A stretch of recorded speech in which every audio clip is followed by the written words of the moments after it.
Hello friends, welcome to my channel Mastaki Pathshala where you learn English better through Bengali যেখানে তোমরা ইংরেজি শিখবে বাংলায় অনেক বেটার ভাবে। আজকে ক্লাসে আমরা পিএসসি মিসলেনিয়াস যে মেন্স পরীক্ষা হতে চলেছে সেই পরীক্ষাতে তোমাদের গ্রামার পোরশন থেকে বেশ কিছু প্রশ্ন আসবে, অর্থাৎ ডেসক্রিপটিভ গ্রামার বলতে পারো, যেখানে কোনো অপশনস দেওয়া থাকছে না, বাট তোমাদেরকে নিজে থেকে আনসারটা লিখতে হচ্ছে। এবং আজকে আমরা মিসলেনিয়াস পরীক্ষার সেই ইংলিশ গ্রামার প্রিপারেশনের জন্য বেশ কিছু এরার কারেকশনসের প্রশ্ন নিয়ে আলোচনা করব, যেগুলো অবশ্যই তোমাদের সামনে যে পরীক্ষা আসতে চলেছে সেই পরীক্ষার জন্য খুবই হেল্পফুল হবে বলে মনে হয়। তাহলে শুরু করছি আজকের লেসন।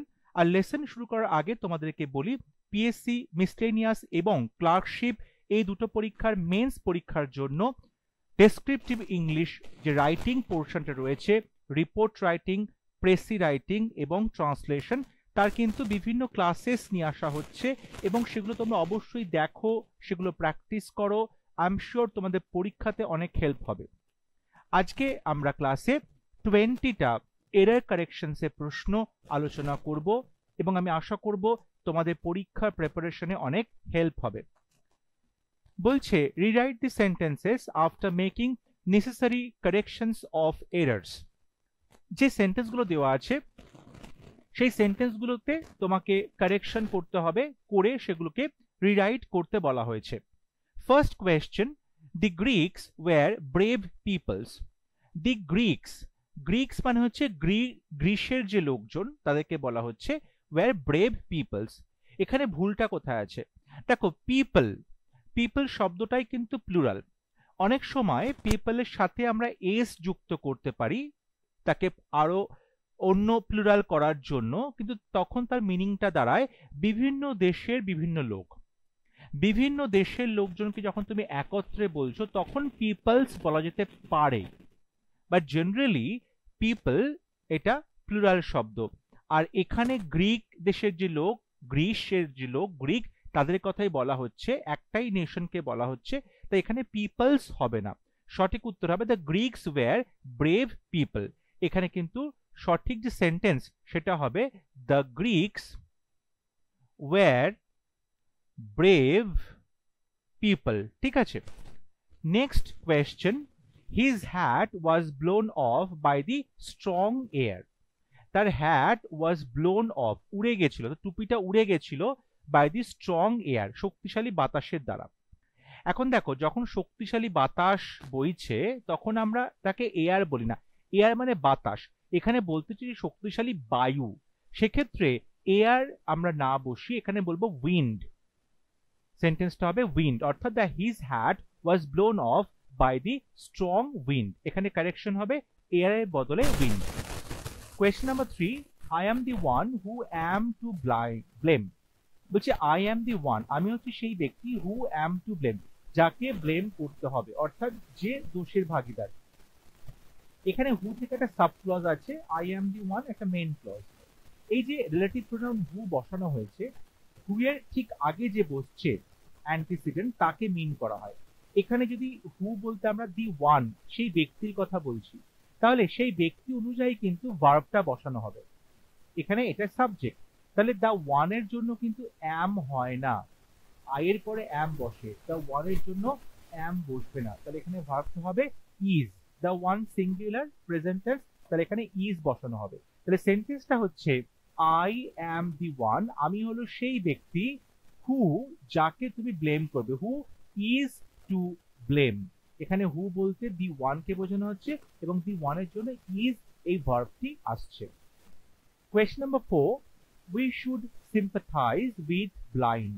আমাদের উচিত সিম্পাথাইজ করা, সহানুভূতি জানানো, উইথ ব্লাইন্ড, অন্ধ লোকেদের সাথে।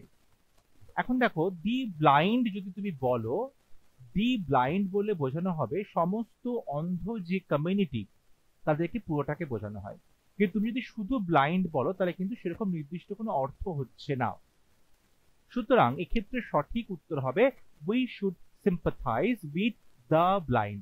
আমরা the blind, the poor, the rich এগুলো বলতে পারি, তার মানে আমরা পুরো গরিব কমিউনিটিকে বোঝাচ্ছি, পুরো বড়লোক কমিউনিটিকে বোঝাচ্ছি, পুরো অন্ধ কমিউনিটিকে বোঝাচ্ছি। জেনারেলাইজ করে বলা হচ্ছে সমস্ত অন্ধদের প্রতি তোমার সহানুভূতি জানাতে হবে। So we should sympathise with the blind. Question number 5, I would rather play cricket and not swim. বলছে আমি ক্রিকেট খেলবো, সাঁতার কাটবো না। সাঁতার কাটার থেকে ক্রিকেট খেলা ভালো। তাহলে দেখো এখানে যেটা বলছে যে I would rather play cricket and not swim, এখানে তুলনা করছো। সুতরাং আমি বলবো তুলনা যখন করছো তখন অ্যান্ড নট হবে না, দ্যান সুইম হবে।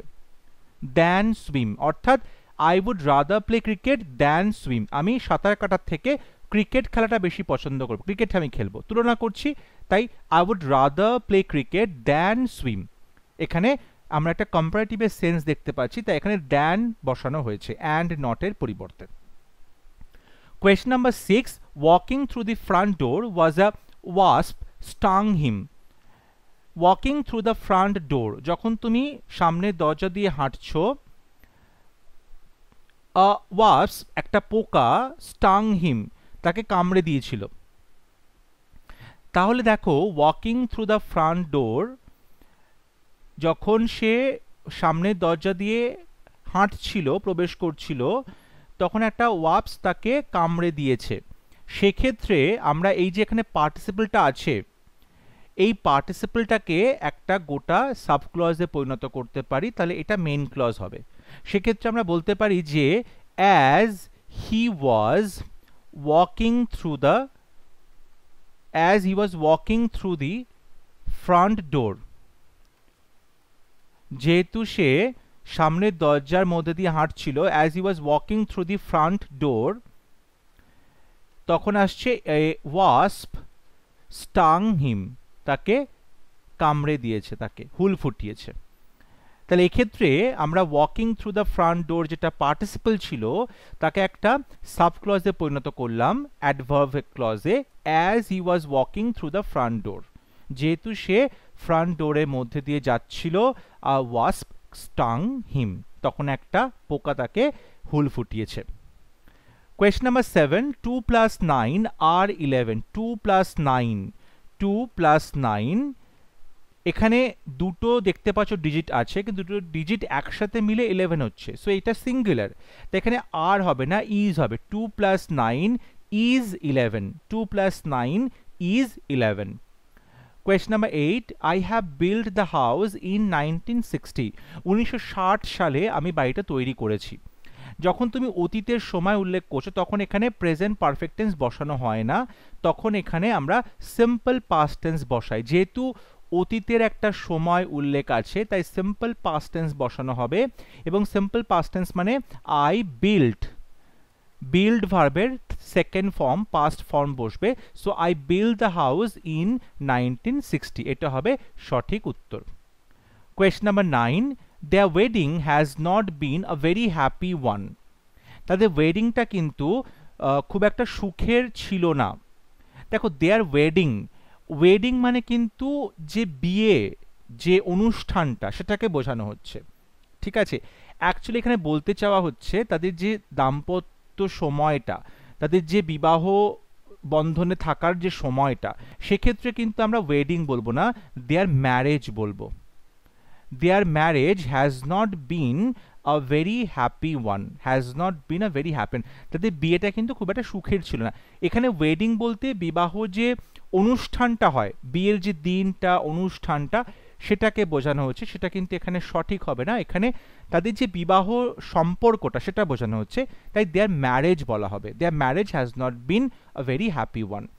Question number 10, choose only such friends whom you can trust. choose only such friends whom you can trust। তুমি চুজ করবে তেমনই বন্ধুদেরকে whom you can trust, যাদেরকে তুমি ট্রাস্ট করতে পারো। দেখো চুজ অনলি সাচ ফ্রেন্ডস, তুমি এমনই বন্ধু চুজ করো যাদেরকে তুমি মানে ট্রাস্ট করতে পারো। এখানে হুম যে প্রোনাউনটা বসানো হচ্ছে, রিলেটিভ প্রোনাউনটা, সেটা কিন্তু এখানে হবে না। অর্থাৎ তুমি তেমনই বন্ধু চুজ করবে যেহেতু তুমি তাদেরকে ট্রাস্ট করতে পারবে।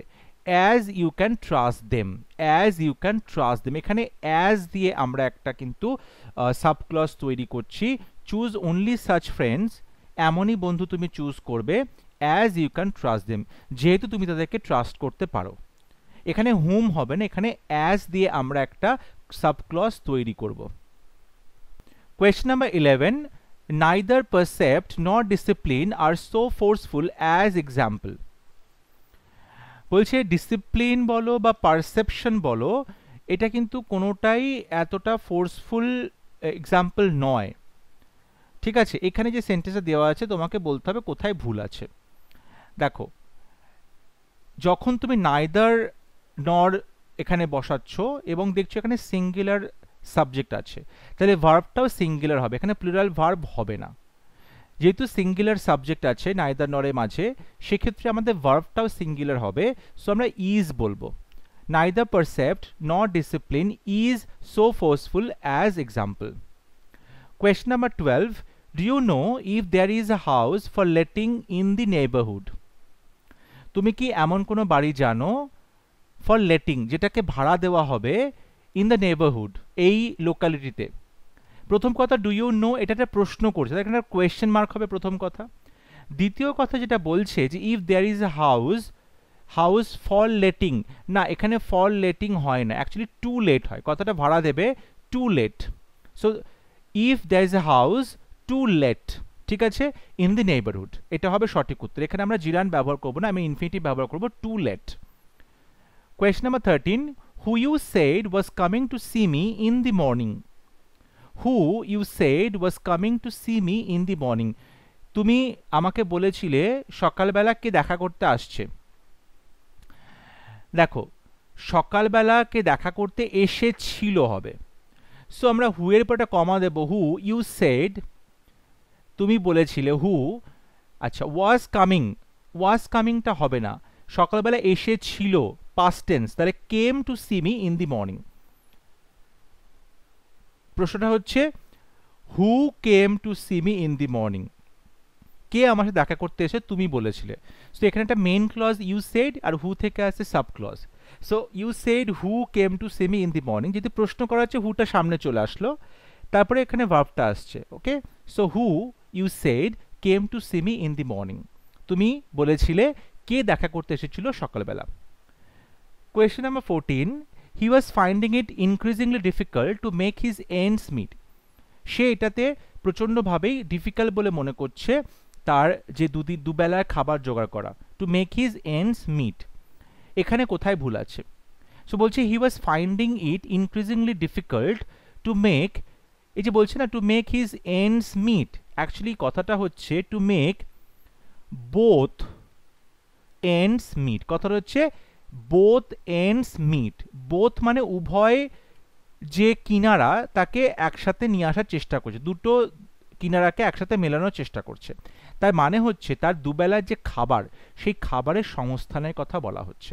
So he was finding it increasingly difficult to make both ends meet, এটা একটা idiom, to make both ends meet, দুবেলার খাবার জোগাড় করা, সুতরাং এরারটা এখানে আছে। Question number 15, the poor people of the village buy neither vegetables nor grow them. The poor people of the village, এই গ্রামের গরিব লোকেরা নাইদার ভেজিটেবলস, তারা ভেজিটেবলস কেনেও না, গ্রো করে না, তাদেরকে ভেজিটেবলসকে তৈরিও করে না, উৎপাদনও করে না। আচ্ছা, এখানে দেখো যখন নাইদার নর আমরা লিখছি তখন তার আগে, সেন্টেন্সের তার আগে আমাকে দেখতে হবে কমন অংশটা লিখতে হবে, কমন অংশটা লেখার পরে তারপর নাইদার নর বসাতে হয়।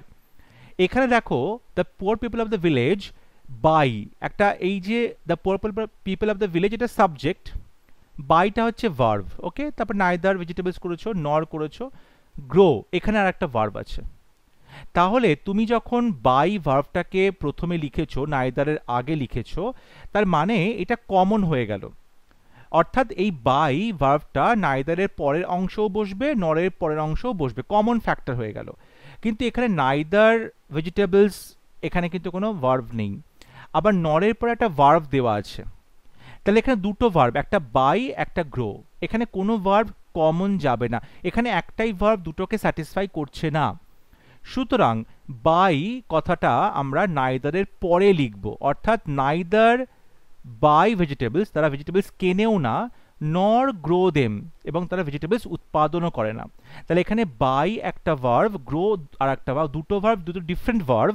তা দুটো ডিফারেন্ট ভার্বের জন্য আমরা কি করব, আমরা নাইদারের পরেই সেগুলো লিখবো, কারণ এগুলো তুমি কমন নিতে পারছো না। যদি সেম ভার্ব হতো দুটো ক্ষেত্রেই তাহলে কমন নেওয়া যেত, বাট এখানে কমন যাচ্ছে না। So the poor people of the village neither by vegetables nor grow them.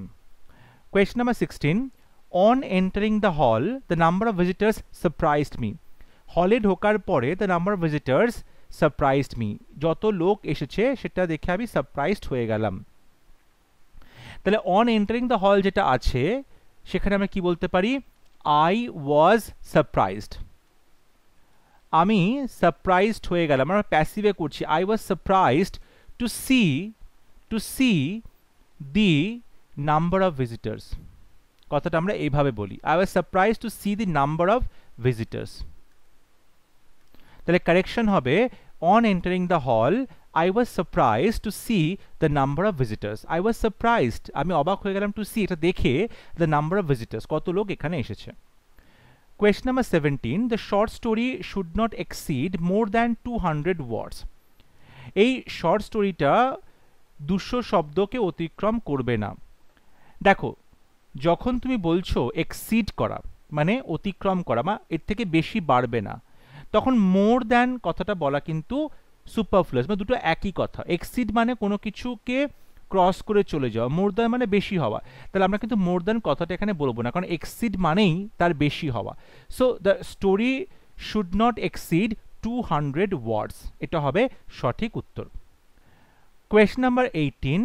Before giving the mixture to the child, shake it thoroughly.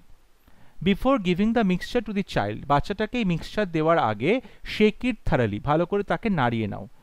এই যে thoroughly, আগা পাঁচতলা, thoroughly মানে খুব ব্যাপকভাবে, খুব গভীরভাবে, ঠিক আছে, কোনো কিছুকে এক সবিস্তারে এরকম বোঝানো হয়। কিন্তু তুমি কোনো জিনিসকে ঝাঁকাচ্ছ সেটা কিন্তু thoroughly হয় না, সেটা ওয়েল হয়। shake it well মানে ভালো মতো তাকে মিক্স করো, মিশ্রণ করো। শেক ইট ওয়েল, এখানে কিন্তু থারালি হবে না, ওয়েল এই আমরা কথাটা বলবো, শেক ইট ওয়েল, ঠিক আছে। Question number 19. Nothing has or could be more tragic than his death. তার মৃত্যুর থেকে কোনো কিছুই হতে পারে না বেশি ট্র্যাজিক, বেশি দুঃখজনক। এখন দেখো, এখানে নাথিং এর পরে একটা হ্যাজ লিখেছো, তারপরে কুড বি, তাহলে কুড একটা হেল্পিং ভার্ব, তারপরে তুমি এখানে মেন ভার্ব বি লিখেছো, কুড বি, ঠিক আছে। এখানে হ্যাজ হচ্ছে একটা হেল্পিং ভার্ব, তাহলে হ্যাজ যদি হেল্পিং ভার্ব হয় তাহলে হেল্পিং ভার্বের পরে আবার একটা মেন ভার্ব দরকার, যেমনটা এখানে আছে কুডের হেল্পিং ভার্বের পরে বি একটা মেন ভার্ব আছে। তাহলে হ্যাজের পরেও আমার একটা মেইন ভার্ব দরকার। এখানে যেহেতু বি ভার্ব আছে তাই আমরা জানি হ্যাজের পরে পারফেক্ট টেন্সে বি ভার্বের থার্ড ফর্ম বসে, সো বিন হবে, বিন হবে, অর্থাৎ nothing has been or could be more tragic than his death. এখানে কিন্তু নাথিং হ্যাজ বিন, হ্যাজটা তোমার হেল্পিং ভার্ব, আমরা জানি হেল্পিং ভার্বের পরে একটা মেইন ভার্ব বসবে এবং সেক্ষেত্রে হ্যাজের পরে পারফেক্ট টেন্সে থার্ড ফর্ম বসে, সো এখানে বি আছে প্রেজেন্ট টেন্সে, থার্ড ফর্মে সেটা বিন হয়ে যাবে। So nothing has been or could be more tragic than his death. এবং আজকে ক্লাসে last question, the reason that the students these days are so undisciplined is that they do not get any guidance from their parents. The reason that the students these days, আজকালকার দিনে ছাত্ররা যে এতটা আনডিসিপ্লিন হচ্ছে, এতটা বলতে পারো মানে বিশৃঙ্খল হচ্ছে, তার কারণ হচ্ছে তারা তাদের প্যারেন্টসের কাছ থেকে সঠিক গাইডেন্সটা পায় না। এক্ষেত্রে দেখো যেটা ভুল আছে সেটা হচ্ছে আনডিসিপ্লিন কথাটা হয় না, কথাটা হচ্ছে ইনডিসিপ্লিনড, কথাটা হচ্ছে ইনডিসিপ্লিনড, এখানে আনডিসিপ্লিনড হবে না, ইনডিসিপ্লিনড হবে, অর্থাৎ বিশৃঙ্খল, ঠিক আছে, indiscipline. So the reason that the students these days are so indisciplined is that they do not get any guidance from their parents. সঠিক উত্তর হবে ইনডিসিপ্লিনড। আই হোপ আজকে ক্লাস তোমাদের ভালো লেগেছে। তোমরা আমাকে অবশ্যই কমেন্টে লিখে জানাবে আউট অফ 20 তোমরা কতগুলো প্রশ্নের সঠিক উত্তর করতে পেরেছো, এবং অবশ্যই ক্লাসগুলো তোমরা ফলো করো, বাড়িতে প্র্যাকটিস করো। পরবর্তী ক্লাস নিয়ে খুব শীঘ্র দেখা হবে, ততক্ষণ সবাই ভালো থাকবে, সুস্থ থাকবে। Thank you.